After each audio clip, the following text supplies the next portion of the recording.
All right, we're rolling. All right.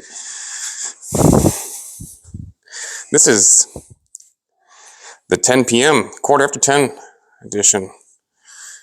We usually do this on Sunday afternoons, but now it's Sunday evening, just the way that it worked out today. I opened at one of my stores, and then being the masochist that I am, I had to get a workout in, and David's a night owl, so it kind of worked out that way. It's the start of the day for me. So we kind of touched on this last week a little bit. But I've been thinking about it all week. Is what do you see as the top 3 problems or issues in our industry, in the QSR industry? And obviously, you tell me your take and then I'll tell you my take. I mean, expand on it a little bit. Staffing, micromanagement, and complexity. Expand. So the staffing obviously kind of goes without saying in terms of it's hard to find good people, but at the same time, because there is a staffing issue, we're taking pretty much anybody. Right. So it's sort of this self-fulfilling prophecy is that we have a staffing problem because we perceive that we're going to have a staffing problem. And so we just take in everybody that we can. And with no call, no showing. And so I had staffing. I'm going to interrupt you a little bit. Okay. So I had staffing as my number 1 too. Mm-hmm. And I want to circle back around to the firing side of staffing. Okay. But let's go through the 3. I mean, obviously staffing is, that's the biggest thing that's facing our industry, facing executives, facing franchisees, and facing DMs and restaurant managers. Mm-hmm. So I mean I think that's been, and in my experience, this is ever since COVID, it's been the worst staffing cycle, maybe a year before, worst staffing cycle ever in our industry, ever. Mm. So your second one was micromanagement? Micromanagement. Let's talk about that. I get it from the standpoint of, hey, listen, most people that we hire are not rocket scientists. Mm-hmm. Most people that we hire don't even have their GEDs. Mm-hmm. And they don't know how to manage themselves. So there are a lot of people in management positions who do need to be micromanaged. But the people that don't need to be right. don't take to it very kindly. Right. Me being one of those people. And that's why I'm always such an advocate of, if you're in a position of leadership, if you're a restaurant manager or above, you've got to get in shape. You got to do something physically hard because, hey, if you can't manage yourself, and I think one of the easiest ways to do that is just through the physical aspect, mm-hmm. then you're going to be always in a state of reaction. You're going to be starting your day on your back foot. You're not going to be in a position of power ever. Mm-hmm. So that's why I'm an advocate of that. And then the last one, one of the biggest problems is complexity. I think we're seeing the reverse of that being a boon in the industry in Raising Cane's. Right. How simple they are. What did you say they have? They have crinkle fries, Texas toast, slaw, sauce, and chicken fingers. 5 things. Yeah.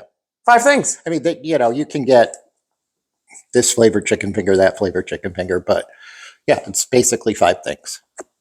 And another concept that's starting to come up right now that I saw on LinkedIn that's starting to grow. I think they're now at 1,000 locations, and they're growing.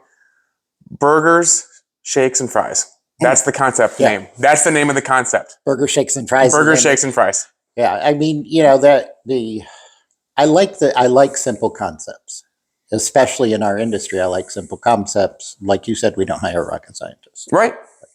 And to me, it's, oh, you got a buddy there. I know. To me, it's just like training. The simplest things always work. When things get fancy, fancy gets broken. Complexity is a symptom of confusion. These are all things that I said when I was a consultant for the Special Forces in the NFL. This is what I always told. I remember Buddy Morris, the head strength coach, the head strength coach of the Arizona Cardinals, and I would sit on the curb of the One Stop Nutrition in Tempe, Arizona, and he and I would just bullshit back and forth, and he would always just groan about all the guys that would come in from their personal trainers. He called them personal terrorists in the industry to come back to training camp, and they were just doing all this wacky, wild shit. And he's just like, Hunter, I mean, if they could just get under a bar, hinge their hips, press something, they'd be in such a great, it's just way better condition for the sport that we play. And it's no different from the simplicity aspect of QSR in terms of, hey, there is a speed concept. The name, the word quick is in the industry name. Right. So let's trim the fat and do some menu engineering. And just push out the what did we talk about the other, like a few episodes ago, the like the stars and the puzzles and Right. the different just the menu Well, engineering. I mean, my love of acronyms. Mhm. So, and I didn't invent this one, but this is one I always talk about is KISS. Yeah, Keep it simple, stupid. yeah, and because not only are you, I wouldn't say you're confusing the customer, but you're certainly overwhelming them. But maybe you are confusing them, and I think that there's some merit to that because I have a copywriting background, and one thing, the guy that I learned from his name is Donald Miller, and he wrote the book Building a Story Brand. And one thing that he said is, if you confuse them, you lose them. And how many times, I can't tell you how many times when I'm wearing a headset, our customers pull up to our menu and they say, I need just a few minutes. This menu's huge. Right. Right? Right. I mean, we talked about it a few episodes ago, David. We're going to talk about it again. I love the movie The Founder. Oh, yeah. Because when they go in there, they had just a handful of things at the original McDonald's. Right. The McDonald's brothers knew what they were doing. They knew what they were doing. And I don't know. And then Ray Kroc came in and scaled it, which was great. Yeah. Right. But I don't, why do you, so I want to kick it back to you. Why do you think there are so many SKUs? I think that two reasons for it. One, I think there are people that have to justify their existence. In a corporate level, in an executive level, there are people that are justifying their existence. I think the other thing, and I think I've seen it more so post-COVID, in that we had never in our industry seen something as devastating as that. And so it was like throwing Velcro balls against the wall, seeing what would stick. Anything to raise AUVs? Right. I mean, it was, Is that what it was?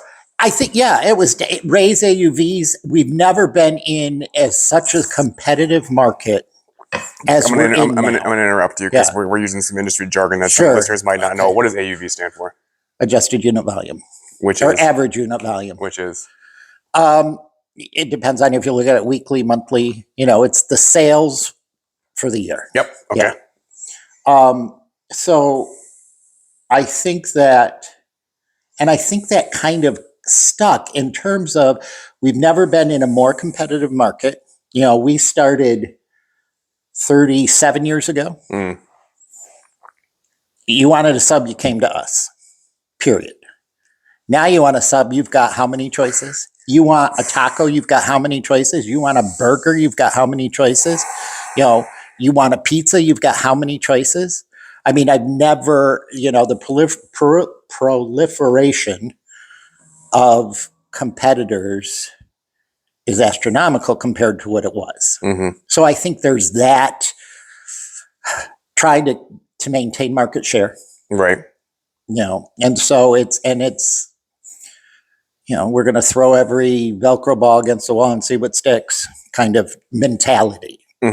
Instead of focusing on what you do well and make it better. So one thing that you know that I always struggle with, and one thing that you always playfully poke fun at me about is how bored I get, how quickly I get, Yeah. how quickly bored I get. And do you think that plays into it all at all? They're just bored with the franchisees and the corporations are just bored with what's working? No, I don't think it's necessarily the franchisee or the corporation or executives in the corporation. I think it's the customer. Okay. No, I think the customer that we have today is far more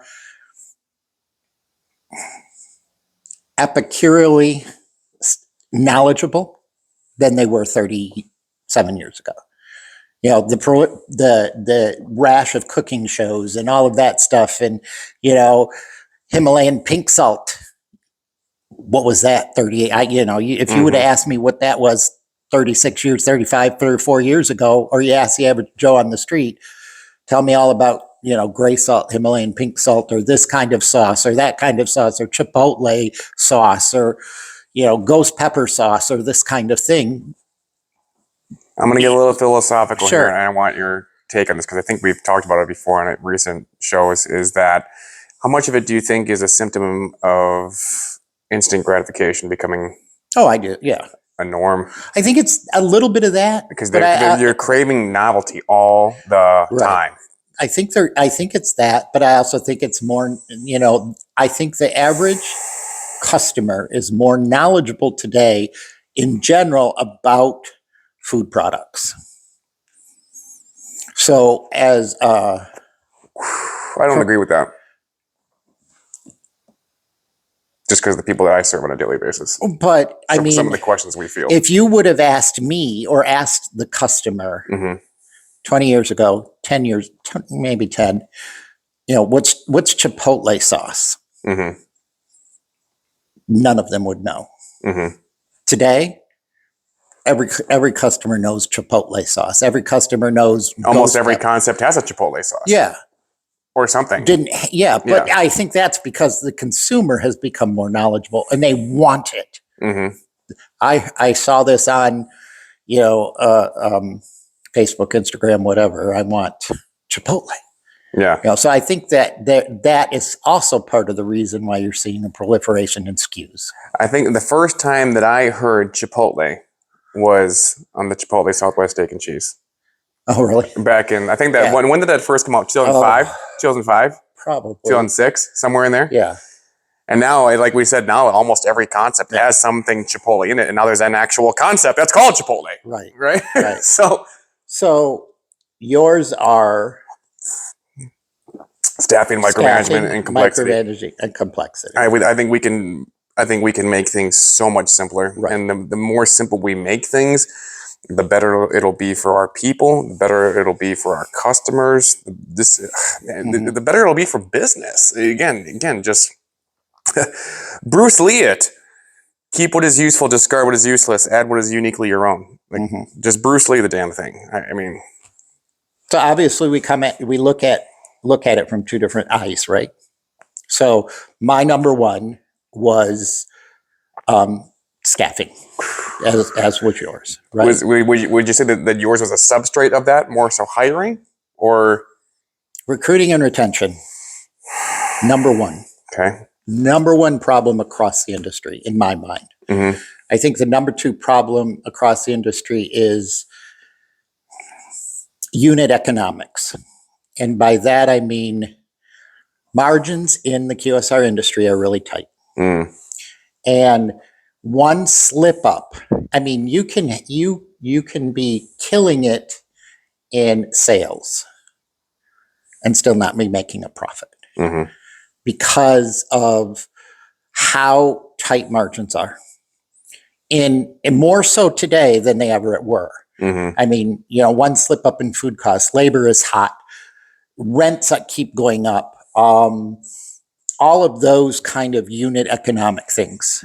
And to me, the third one is guest experience is slipping. And we've touched on this before. And the customer needs to feel valued more so now with, like I said earlier, there are 5, 6, 7 choices for a sub. How many choices for a taco? How many choices for a burger? How many,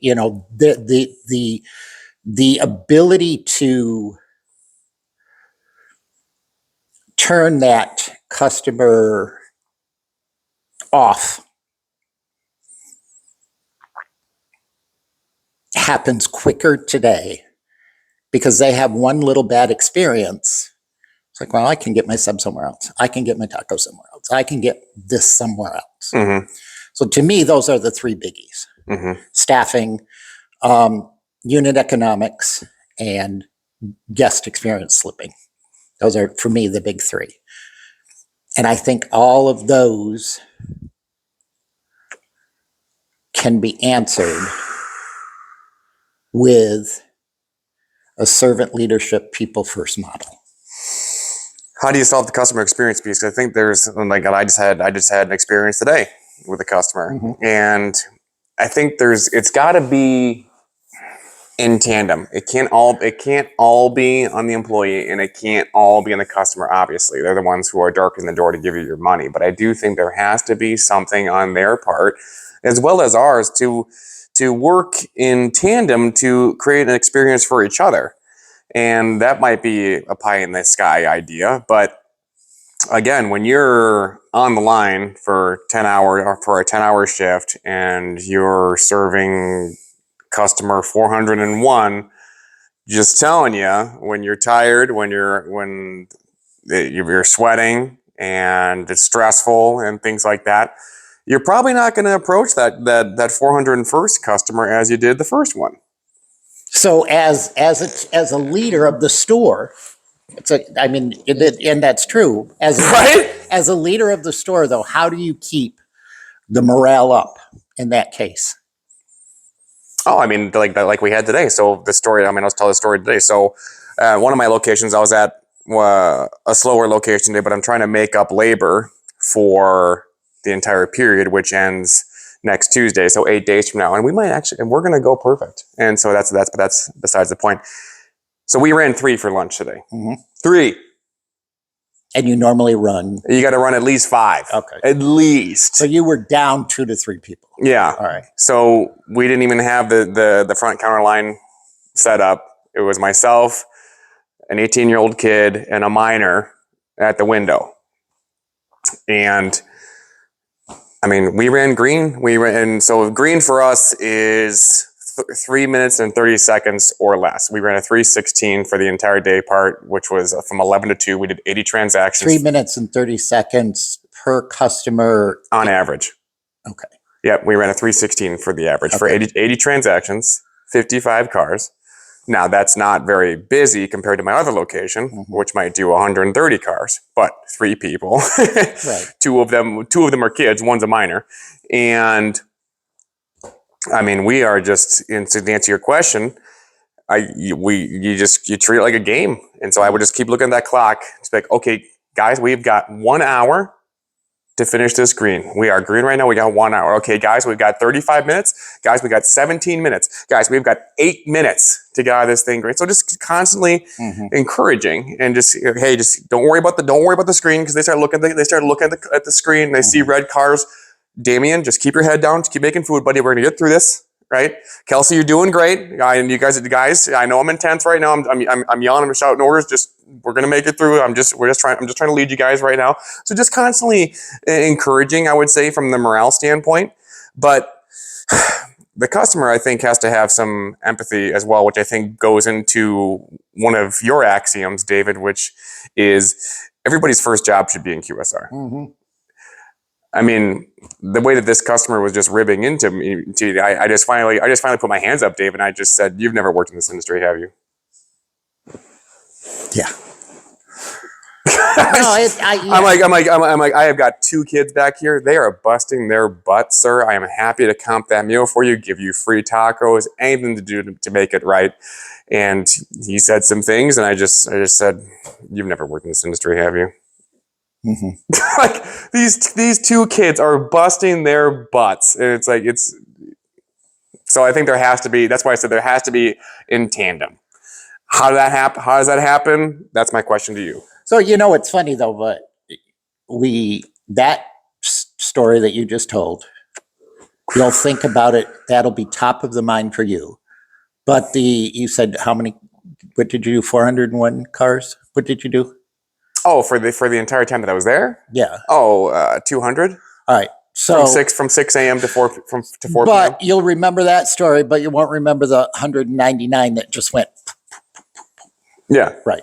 Right. And we're going to get those. But going back to what I was saying, as we were in the thick of it, I was telling Damien and Kelsey, I'm just like, you guys are going to talk about this for a long time. How we ran a 3-person lunch and we got out of this thing green. Like, absolutely. So you got we just I mean, customer service, no matter what industry, is very stressful. No matter what industry. I mean, many a times I would go into a walk-in cooler, shut the door, and scream at the top of my lungs. And there were times where the customer saw I was upset, but I tried to kill them with kindness, kind of thing. Oh yes, I understand. Poor you. Mm-hmm. Just make them feel like shit when they. Yeah. In a nice way, Mm-hmm. Mm-hmm. So I want to touch on. I mean, I've been thinking about this a lot. You and I have talked about this a lot, and the number one problem is staffing, recruiting, and retention. Right? That's the number one problem in the QSR industry across the board. We're selling the wrong things. So from a recruiting standpoint. But I want to talk about. So I'm really big on people. Focusing on your people solves unit economics. It solves the slipping guest experience. All of that, right? It's like a cascade. So it's the 3 Ps. If you take care of your people, your processes will take care of itself, and then you'll have a bigger profit. Right. And your customers can sense when they walk into a store. They can sense the atmosphere of the store. Yeah. They can. You don't love your job, do you? Right. I mean, customers can sense that, right? But now I want to dig a little deeper into.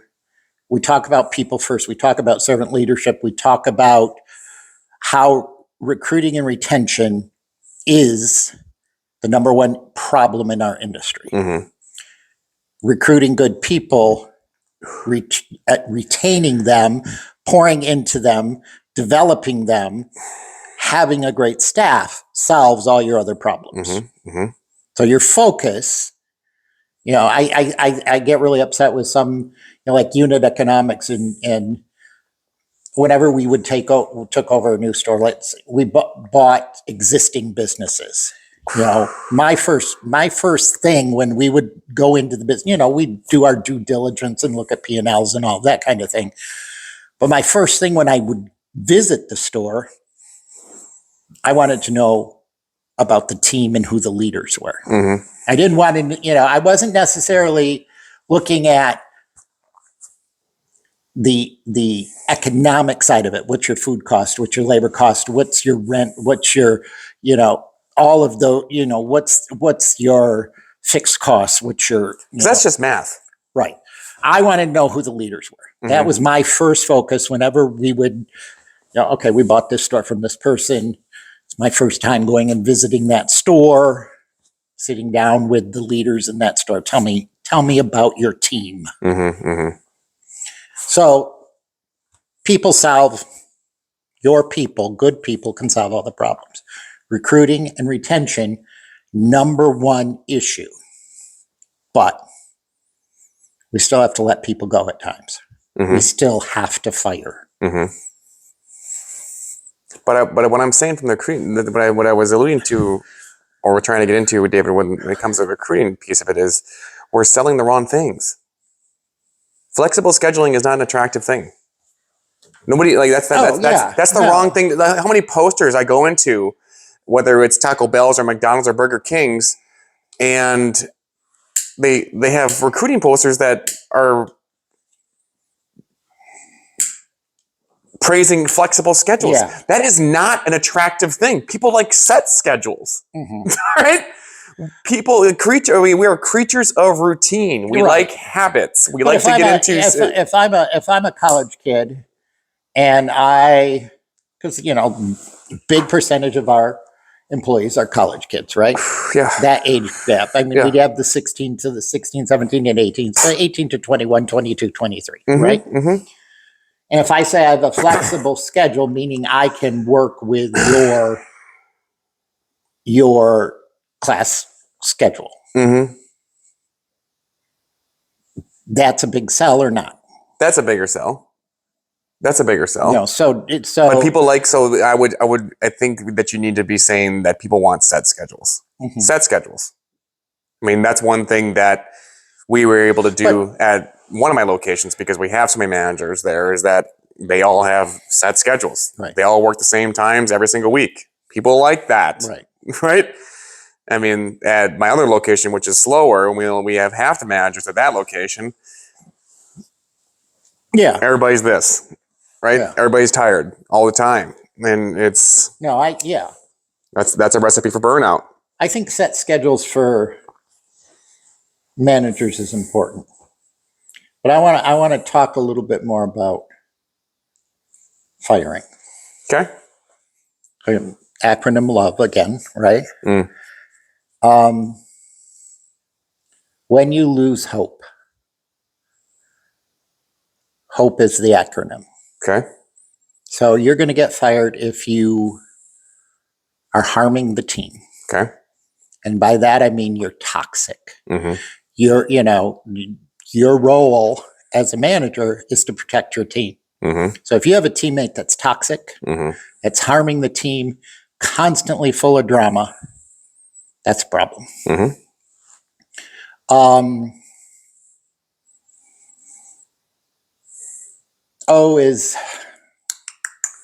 Let me look at my notes. Senior moment. Yeah, it is. An ongoing refusal to grow. This is, refusing to be coached. Mm. This is how we do this. This is what we do, and this is why we do it. Mm-hmm. So this is how we make a sandwich. This is what you do to make that sandwich, formula, whatever. Mm-hmm. And this is why we do it. Mm-hmm. And I showed you and I've told you. I've coached you on this. And if I have to keep coaching you because you're refusing to do it for whatever reason, you don't want to, I don't want to do it like that. That is ongoing refusal to grow, right? Mm-hmm. P is a problem with trust. You're stealing. You're lying. You're consistently not showing up for your shifts. I have a problem with trusting you. Mm-hmm. You're gone. Yeah. And E is endangering the guest or the staff, i.e. failure to follow food safety rules.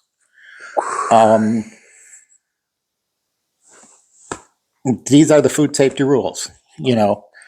Food must be served between this temperature and this temperature. If you don't do it, you're endangering my customer. Mm-hmm.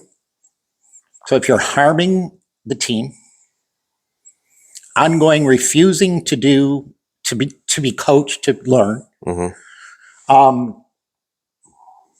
I have a problem trusting you or endangering it. Any of those, so I've lost hope in you. You know what's funny is that I almost hit on every single one of those things in a message that I sent one of my stores in the group chat. Long message. And I said, so as the winter months are creeping in, we have a slow location. We're going to get slower, which means that I don't have limitless hours to give everybody. If I'm Dan Campbell, I can't play all 53 guys every single Sunday. Mm-hmm. The best players play. Mm-hmm. Same thing applies here. If you're a drama queen or stir the pot, expect a reduction or no hours. If you are not improving on the line or at the window, expect a reduction in hours. If you are a problem in terms of trusting or just a general malaise, or you're not helping us achieve our goals, which is to be perfect this period, expect a reduction in or no hours, right? So I thought that was kind of serendipitous. How you just Well, touched on that. I've been thinking about that because obviously my big focus, my book is, servant leadership and that having, pouring into your people solves all your problems, right? Mhm. But I think that sometimes we get so paralyzed as franchisees, as executives, we get so paralyzed, especially more so post-COVID, with the number one problem in our industry being recruiting and retention, that we get so focused on the retention side of our industry. Can I ask a question? Sure. Do you think that some franchisees are so hell-bent on the retention piece? Does retention play into whether corporate will allow them to buy more stores? Like, do they have No, not do they have necessarily. to do they have to have a certain Well, I don't retention know. rate? I don't know. I don't know what every QSR restaurant's franchise agreements are. I've looked at quite a few, but I don't know what all of them are. Because sometimes I'm So- just like, there's got to be something at play in terms of the political business side, because that person needs to be fired and they are not being fired. Why? And Right? I think that we franchisees and franchise leaders, franchise executives, district managers, senior district managers, chief operating officers, HR, all of these people recognize and know the number one problem in our industry is staffing. hmm And so we get so caught up in retention or in what's my turnover rate, that we forget that the way to solve problems is to have strong teams. hmm So if I have someone that's toxic, I should, it's fair to my team and also to that person to let them go. Because if I don't let them go, my strong, cohesive team that I'm trying to build, or that I'm talking to my leaders in my stores about building, that crumbles. And then I have a bigger turnover problem, a bigger retention problem, because one bad apple spoiled the whole bunch. So then I lost the whole bunch, right? Yeah. The same thing with all, By the time the preseason is over, you gotta get down to 53 dudes. right. You can't take 100 into the season. And I don't know why we have this mentality in our industry where it's, oh, well, we need to keep everybody. No, you don't. Like, what? I mean, the reason we have that mentality is because of our number one problem is staffing. Without recognizing that by keeping certain people, the staffing problem is only going to get worse, not better. It's addition by subtraction. Yeah. And so to me, all of your problems, the three that I said, staffing, unit economics, and citing customer service, all that can be solved with strong teams. So if those are my top three and I want strong teams, anything that's going to damage a strong team, I need to let go. Mm-hmm. Seems very simple. Right. I mean, one of the things that actually is very simple. It is very simple, I think.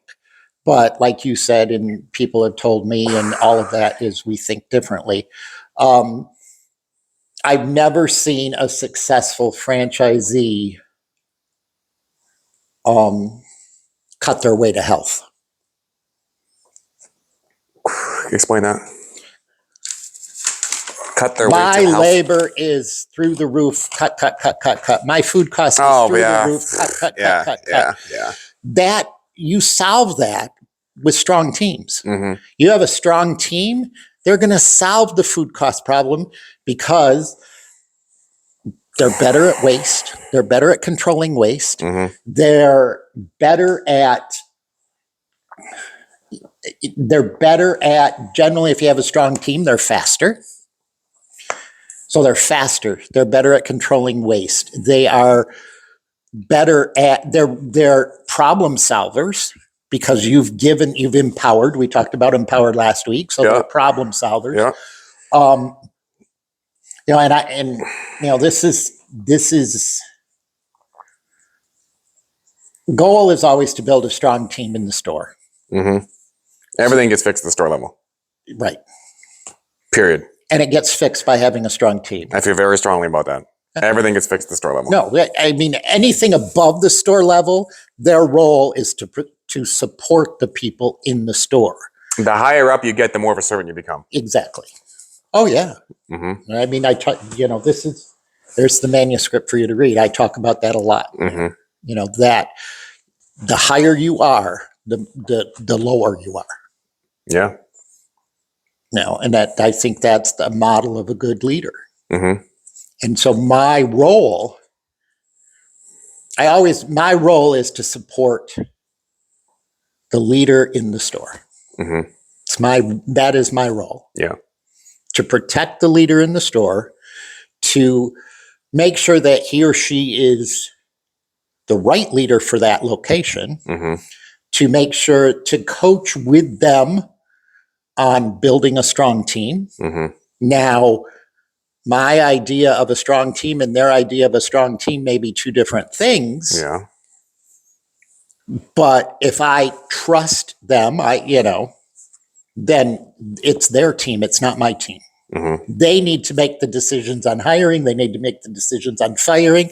They need to make the decisions on their team. Which plays into one of my biggest problems, one of my biggest three, which is micromanagement. Why do the Cowboys just fail to always reach their potential? Mm-hmm. Because they have a micromanager in Jerry Jones. Oh, yeah. I mean, but period. Well, they do. It's funny is, when the owner is the general manager. When in the 80s, in the 80s, the Cowboys were it.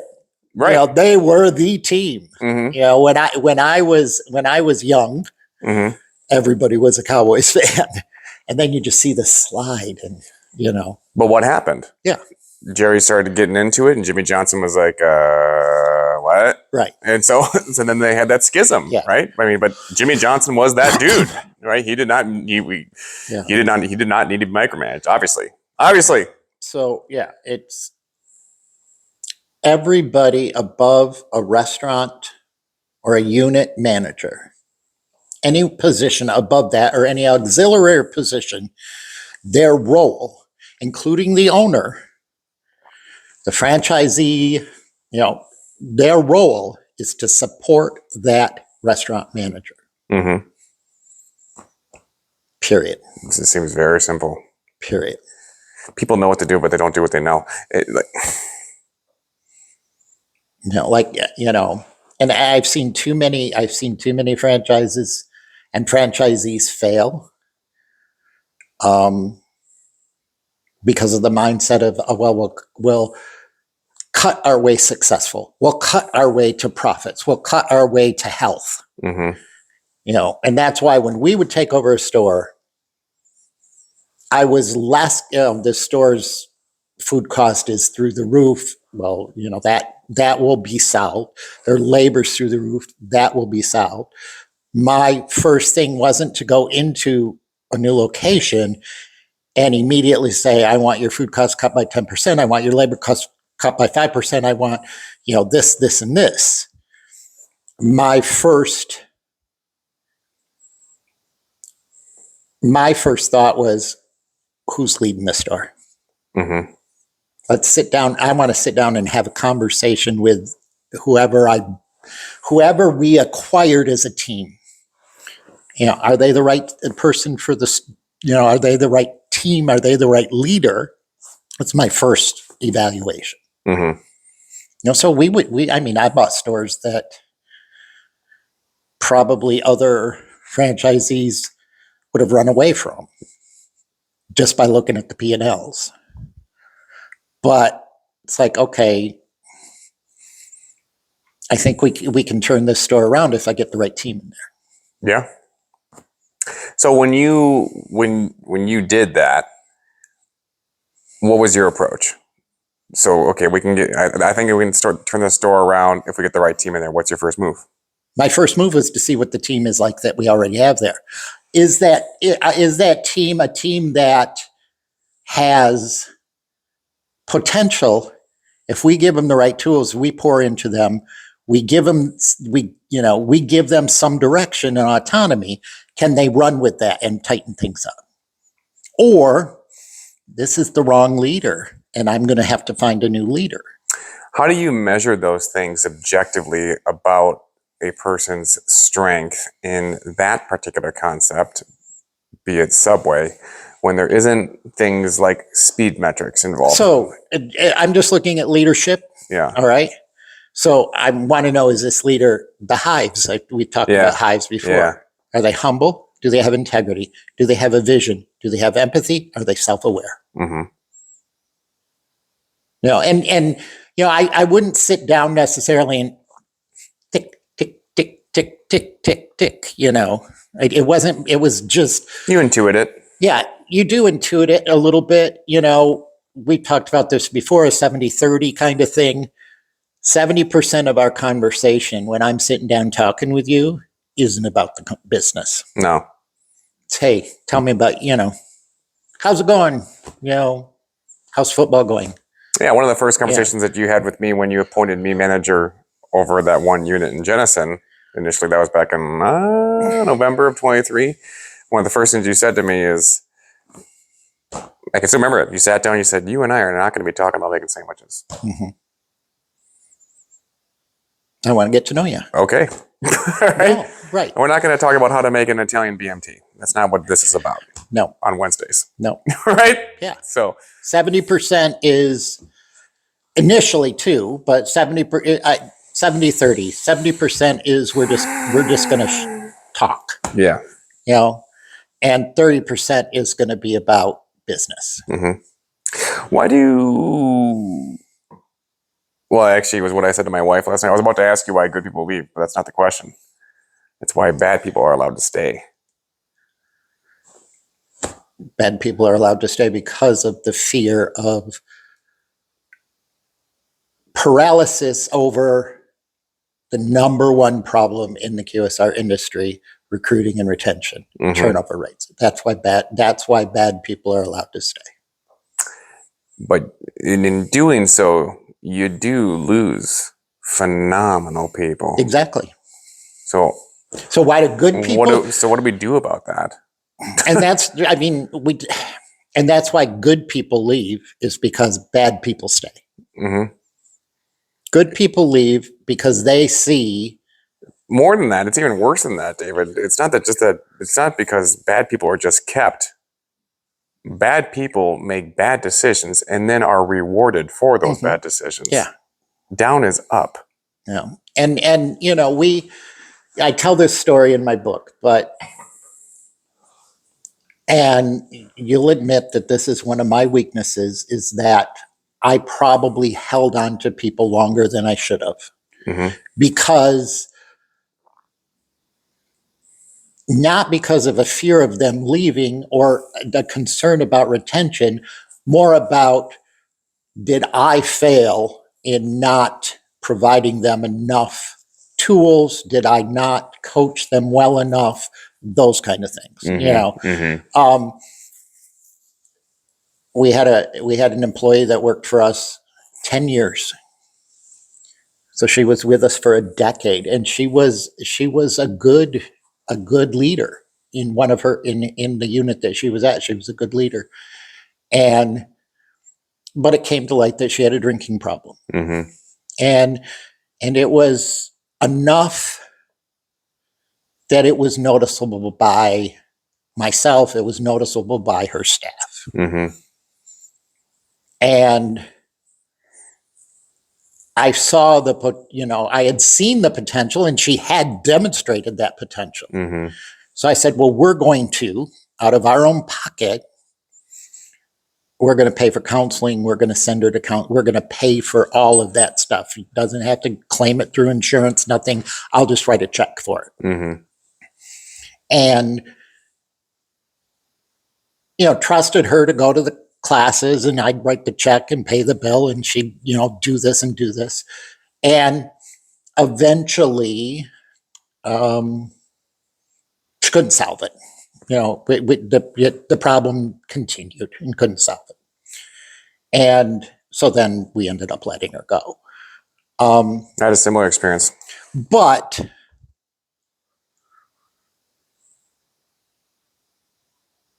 I have no regrets in how we handled it. Mm-hmm. But I also think that, should I have let her go sooner? But I have no regrets in how we handled it. I had a similar experience. I mean, I had this one gal, she was a real godsend initially when I was managing that first location for you. I know. Oh my gosh. When I got her, it's like, now I can no more 87-hour weeks. And when she was sober, she was lights out. Mm-hmm. The best closer I've ever had. Lights out. But showed up drunk a few times. Yeah. And there was a couple times where I looked over it. I just thought, well, is she, or is she just? No, she is. Right? I mean, definitely drunk. Yeah. When it got to the point where we, lost hope Mm-hmm. because her problem was harming the team. Mm-hmm. Even though it was her team, she had developed it, put it together. Her problem then was starting to harm the team. Mm-hmm. And that's when we made the decision. Yeah, I was getting. I don't know. I think we're talking about different people now, but We are. Yeah, okay. The individual that I'm talking about, you were getting me ready to take over the second location as an MUM, and I had 3 minors there who I was training, Mm-hmm. who she was supposed to be training that night. It's like, okay, you gotta go. Like you can't be around these kids like that, right? I'm trying to remember who you're talking about. Don't say. Yeah. I and this about me, is that I didn't get involved a lot in the hiring and firing of of people. That that's why we had leaders at stores, and that's why we had district managers, and that wasn't my role, because my role is not to put together a team for the manager. But you trusted me, and I trusted the people that used to work with her there that I still had on my staff, and they said, Hunter, if she's sober, she's going to be one of our best. And I'm like, all right, well, let's give her a chance. And she was our best until she wasn't. Mm-hmm. Right. And that sucks. But I mean, we've all made bad hiring decisions. Or is it a bad hiring decision, or is that just us being Christians in the marketplace? No, I think because that's part of our jobs as Christians, right? Is we pour into people regardless if they're going to bite us or not. Yes, that's a given. They're going to bite us. As a servant leader and as a Christian, I'm still running a business. Yeah. And I am called to do the best I can. Mm-hmm. And there are times where, the best I can, or the times where it's a kindness to let someone go. Yeah. If I've lost hope. Yeah. If you're harming my team, if you're not growing, if you're not coachable, if you're endangering the customer. I mean, Jesus said it in multiple ways, right? To stop throwing pearls before swine, dust your feet off, right? Mm-hmm. I mean, the biggie, stealing, lying, those are biggies. Yeah. Open and shut. Biggies. Yeah. Those are open and shuts. Mm-hmm. I'm not going to reward it. Yeah. I'm not going to reward it. Yeah. Yeah. I've seen that happen. Mm-hmm. So Talk I think about as we're wrapping this up. So David's working on a book right now, and what's it about? the title's actually Leading with Strength, Humility, and Purpose. Jesus is a servant leader. Mm-hmm. So as a Christian, but as a business person, I study leaders. I read leadership books. You know that. Mm-hmm. We both do. Mm-hmm. And I'm thinking a lot about who exemplified. Jesus to me exemplifies the best leadership model there is. Mm-hmm. You know, it's one dude that took 12 other dudes and changed the world. Mm-hmm. And so I did a really big study into the leadership model of Jesus. So it's not a theological kind of book. It's not a preachy kind of book. It's, hey, these are leadership concepts. Mm-hmm. And then I tell a lot of stories about, my experience. Yeah. And so that's it's been on me for a while. I mean, it's probably been, you were the impetus to make me put it on paper, but I've probably been thinking about it for like 10 years or more. Oh, okay. Didn't know that. Yeah. That, what makes a good leader? Because I fail all the time. Every day I fail, as a leader. But what makes a good leader? And who's a good model as a servant leader? Mm-hmm. So that's that. Yeah. This was good. You like that? This was a good. What is it? 11 o'clock. Almost. Yeah. 5 after 11. Okay. So, and speaking of books, you can pick up my book, The Way, Out of Self-Sabotage into Self-Mastery, wherever books are sold. Barnes & Noble, Amazon, HunterSharneski.com. You can also go to HunterSharneski.com to get on my mailing list. That newsletter goes out every Tuesday, and this podcast gets uploaded every Sunday evening. So that's the next thing I'm going to do now. And I just got your newsletter. oh, did you? Got it on Tuesday. Searching. Huh? Searching. That was the topic of that one, searching. So, other than that, I think we're good. We good? We're good. All righty. So Luce likes hanging out with the boys.